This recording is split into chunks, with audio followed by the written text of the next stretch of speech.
Have you ever thought about what you would do if faced with injustice? Really, we've all been faced with injustice, varying levels of it, but when faced with it, how do we respond? Do we watch it? Do we watch it happen in front of our faces? Or we do something to try to stand against the injustice?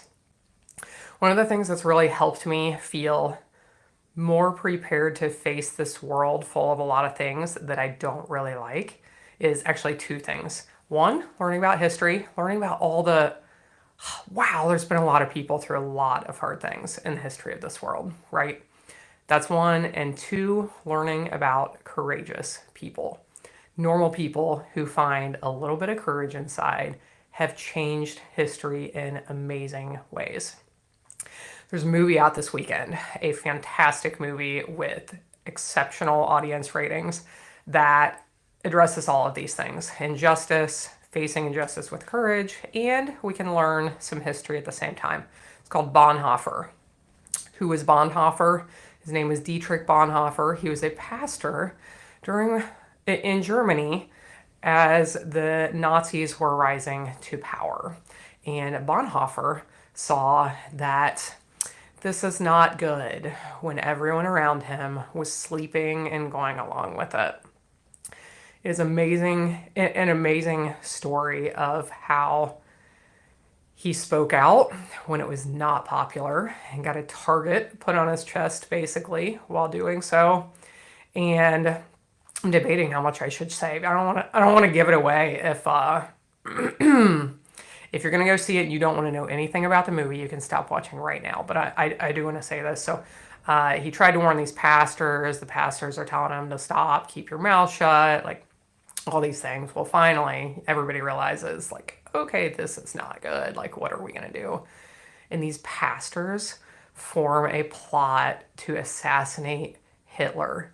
And they become Nazis to try to get rid of Hitler.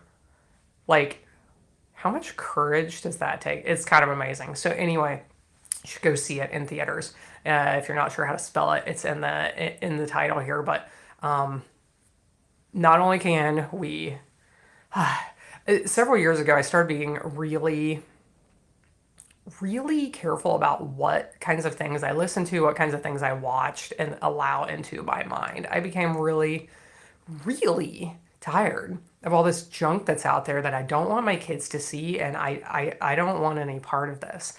I listened to an interview with one of the founders of the company that produced this movie, so I want to tell you a little bit about it. And I'm going to tell you, so if you want to listen to it, you can learn. This podcast, I learned so many things. It's all over the board, but they're all fascinating to me. But the podcast is Real Talk with Marissa Street. The name of the actual one is Angel Studios co-founder Jorman Harmon something. So one of the things he talks about in this is, according to these people in the media industry and like looking at how culture changes, what we're watching on TV and in movies in 20 to 30 years, that is what our culture is going to look like. So think about the things you watch. Is that what you want culture to look like in 20 to 30 years? Think about the things your kids or your parents or your siblings or your friends or whoever, people we don't always know what they're watching. A lot of people probably don't want us to know what they're watching. But when we think about these things, when you think about those options on your streaming service or the options in the movie theater, do we want our world to look like that in 20 to 30 years? This company didn't like what the options were, and they are working to change it. Their story is fascinating.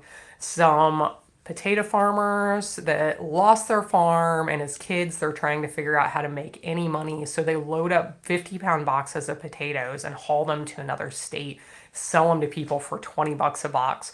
Like the whole thing is fascinating. In 2016, this company was growing faster than Netflix, and one of the largest, one of the largest movie producing companies that you're aware of sees what's going on, and what do? They sue them and they try to shut them down. We do not support this alternative company for a lot of reasons. I didn't know about things like this. This is just adds more fuel to the fire for why we will not support this other company. Uh, but they try and shut them down. And I think he said, like, I don't think another startup company had ever survived being sued by this particular company.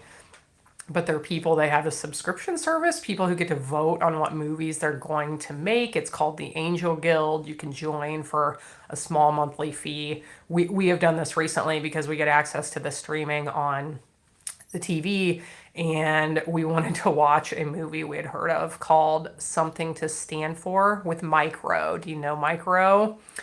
Excellent movie about the history of our country. So many people are trying to produce good content to inspire good in this world, to inspire us to be thankful for the things we have, and yeah, remember where we came from and know how to move forward with courage and all these things.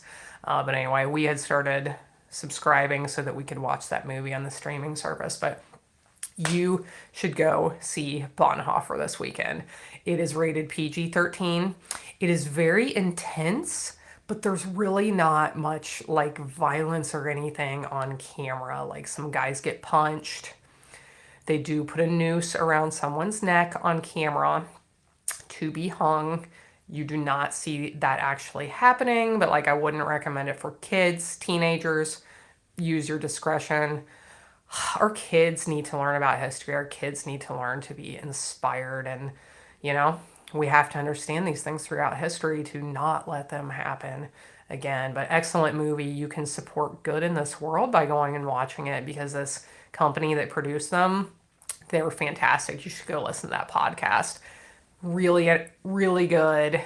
Just includes like ways that we can make this world better just by the things that we watch and consume with our minds and what companies we're supporting. Have a fabulous weekend.